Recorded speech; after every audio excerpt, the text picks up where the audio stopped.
Hello everyone, I'm Naveen. Welcome to Navache. So இந்த video பார்க்க போறோம்னா கெட் செட் பேபி இந்த படத்தோட ட்ரெய்லர் வந்துட்டு ரிலீஸ் பண்ணிருக்காங்க. ஸோ அதான் நம்ம பார்க்க போறோம். உன்னி முகுந்தன் ஆஃப்டர் மார்க்கோக்கு அப்புறம் ஒரு பிளட்டி R-rated ஃபிலிம் கொடுத்ததுக்கு அப்புறம் அப்படியே ஒரு ராம்காமுக்கு வந்துட்டாரு பழைய மாதிரி. ஏன்னா மார்க்கோ படம் நான் எதிரே பார்க்கல. லைக் ஒரு மலையாளம் இண்டஸ்ட்ரியில அதுவும் உன்னி முகுந்தன் கருடன் படத்துல பார்த்தோம் ரைட்டா. அது ஒரு மாதிரி ரகட் பாய், ஒரு வில்லன் கிரே ஷேடாக தான் இருப்பார் ரைட்டா. பட் மார்க்கோல பார்க்கும்போது பக்கா ப்ராட்ரேட்டட், காதெல்லாம் போட்டு கடிச்சு துப்புவாரு, போட்டு தள்ளுவார் கன்ஸை வச்சு, மனசு அப்படியே ரத்தத்திலேயே குளிச்சுட்டு வந்த மாதிரி இருப்பாருங்க. அப்படி இருக்கும் அந்த படம் ஃபுல்லாவே அப்படிதாங்க இருக்கும். வெறித்தனமா இருக்கும் அந்த படமே. ஃபுல் அண்ட் ஃபுல் R-rated இருக்கும். நீங்க டெட்பூல் மூவியை கூட பார்த்தலாம் தவிர்த்து இது அவ்வளவு பயங்கரமா இருக்கும். விஷுவலி வாய்ஸ் சொல்றேன், அவர் கேரக்டர் அந்த அளவுக்கு பயங்கரமா இருக்கும்.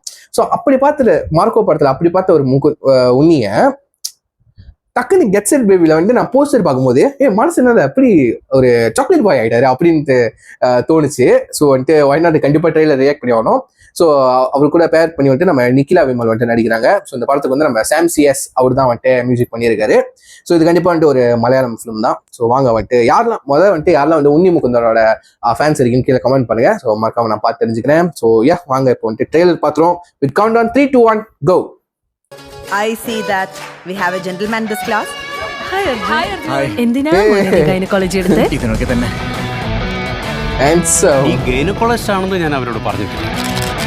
അതെന്താ അത് പറഞ്ഞൂടെ? ഒരു പെണ്ണിന്റെ പ്രശ്നങ്ങൾ മറ്റാരേക്കാൾ കൂടുതൽ മനസ്സിലാക്കാൻ അവന് കഴിയും. செம்ம கான்ட்ராஸ்டா இருக்காருங்க. പഠിപ്പാണ് മെയിൻ. അവന് ഞങ്ങളെ പെൺപിള്ളേരെ ഒന്നും നോക്കാൻ പോലും സമയം കിട്ടിയിട്ടില്ല. ബെസ്റ്റ് അല്ലേ? നിങ്ങളെ പോലുള്ള ഈഗോ സെൻട്രിക് ലീ ഷോണിസ്റ്റ് ആൾക്കാരെ ലോകം കാണട്ടെ. Such chauvinistic modistic. ചേച്ചി ആർദ്ദന്റെ ചേച്ചി നമ്മൾ ഈ പാടൊക്കെ പെട്ടിട്ട് ഇതെങ്ങാനും വർക്കൗട്ട് ആയില്ലെങ്കിൽ ആവും.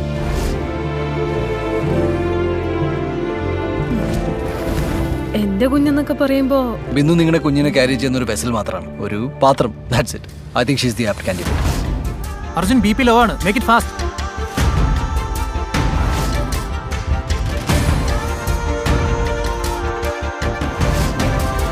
ഞാൻ എന്തെങ്കിലുമൊക്കെ ആവുമെന്ന് വിശ്വസിച്ചിരുന്നു. ചുരുക്കം പേരിൽ ഒരാളായിരുന്നു ഞാൻ. അവരങ്ങ് മറന്നുപോയി.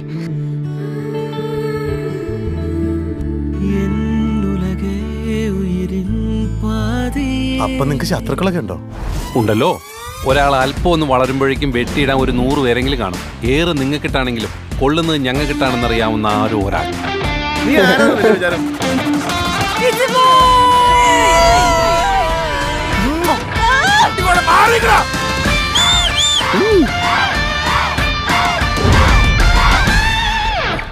All the best. Okay, thank you. അല്ല സാർ, എനിക്കൊരു ഓൾ ദ ബെസ്റ്റാ. ஓகே,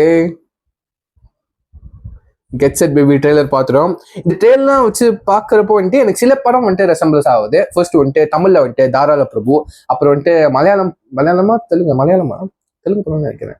இந்த அனுஷ்கா ஷெட்டி நடிப்பாங்களே, அந்த மிஸ்டர் போலி ஷெட்டி, மிஸ்ஸஸ் ஷெட்டி, அந்த படம் இருக்கும். கண்டிப்பா எனக்கு டைட்டில் சரியா ப்ரொனவுன்ஸ் பண்ண தெரியல. கண்டிப்பா உங்களுக்கு புரிஞ்சிருக்கும்.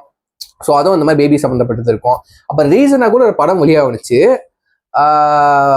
அந்த படம் பேர் எனக்கு எக்ஸாக்டா ஏதோ ரீசன்ல தாங்க பார்த்தேன் அந்த படத்தை.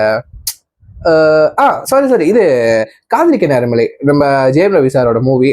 நம்ம நித்யா மேன் கூட பேர் பண்ணி நடிச்சிருப்பாங்க. ஸோ அதுவும் அந்த இந்த மாதிரி படங்கள்ல ரெசம்பிளன்ஸ், சரிங்களா? கண்டென்ட் சொல்றேன், அது காப்பின்னு சொல்லல, சில அது கொஞ்சம் ஞாபகத்துக்கு வந்துட்டு போகுதுங்க, சரிங்களா? ஸோ கண்டிப்பா இந்த படத்துல கண்டிப்பா ஒரு எமோஷனல் கோர் ஒன்று இருக்க போகுது, பிளாட் இருக்க போகுது. எமோஷனலா ராம்காம் இருந்தாலும் கூட அது கண்டிப்பா ஒரு எமோஷனல் சைடா பிளே பண்ண போறாங்க. அந்த சீன்ஸும் வரப்போகுது. அண்ட் உன்னி முகுந்த் சொல்லியே ஆகணும், மார்க்கோல பார்த்த மாதிரியா இருக்காரு. மேபி இந்த படம் மார்க்கோக்கு முன்னாடி எடுத்துட்டாங்கன்னு நினைக்கிறேன். பட் அந்த கேரக்டர் சொல்றேன், அப்படி கான்ட்ராஸ்ட், அப்படி ஆப்போசிட். நான் எனக்கு அதுல செம்மையா ஒரு ரக்கட்டா பயங்கரமான நான் பார்த்துட்டு இதுல அப்படி லவர் பாய், சாக்லேட் பாய் ஆயிட்டாரு. அப்ப பழைய படத்தை நீங்க பார்த்துருப்பீங்க. அவரோட பழைய படம் தாங்க முந்திக படம்லாம் பாத்தீங்கன்னா அவர் கேரக்டர் அப்படிதான் ப்ளே பண்ணுவார், சட்டிலா தான் ப்ளே பண்ணுவார். ஒரு சாக்லேட் பாயா, லவர் பாய் அப்படிதான். ஸோ அந்த என்னமோ பழைய விண்டேஜ் உன்னியை பார்த்த மாதிரியே அப்படி இருக்கு. ஸோ லுக்கா இருக்கட்டும், கேரக்டரா இருக்கும், கண்டிப்பா ஒரு சாஃப்ட் அண்ட் ஒரு லவர் பாயா தான் இருக்க போறேன்னு நினைக்கிறேன். படம் கண்டிப்பா எல்லாருக்கும் ஒரு ஃபேமிலி ஆடியன்ஸ்க்கு கண்டிப்பா பிடிக்கிற மாதிரி தான் இருக்கும். ரொமான்ஸ் இருக்கும், காமெடி இருக்கும், சரிங்களா? ஸோ எமோஷனல் சைடு கண்டிப்பாக நிறைய ப்ளே பண்ணுவாங்கன்னு நினைக்கிறேன். ஸோ அது எப்படி நல்லா ஒர்க் அவுட் ஆக போகுது நான் செம்மையாக காத்துக்கிருக்கேன். ஸோ பிஜிஎம் பேக்ரவுண்ட் ஸ்கோர்லாம் நல்லா வந்திருக்கு. ஸோ நம்ம சாம் சிஎஸ், ஸோ மியூசிக் எப்படி வரப்போகுது, சாங்ஸ்லாம் எப்படி வரப்போகுது, அது எனக்கு செம்ம ஒரு எக்ஸைட்மெண்ட் கொடுக்குது. ஸோ காத்து அந்த பார்ப்போம் இந்த படத்துல வேறு என்னென்ன அப்டேட் வருதுன்னு சொல்லிட்டு வெயிட் பண்ணுவோம். அது வரைக்கும் ஸ்டே டியூன் கைஸ். ஸோ சொல்லி வீடியோ முடிச்சுக்கிறேன். See next video. Signing off. Take care. பாய்.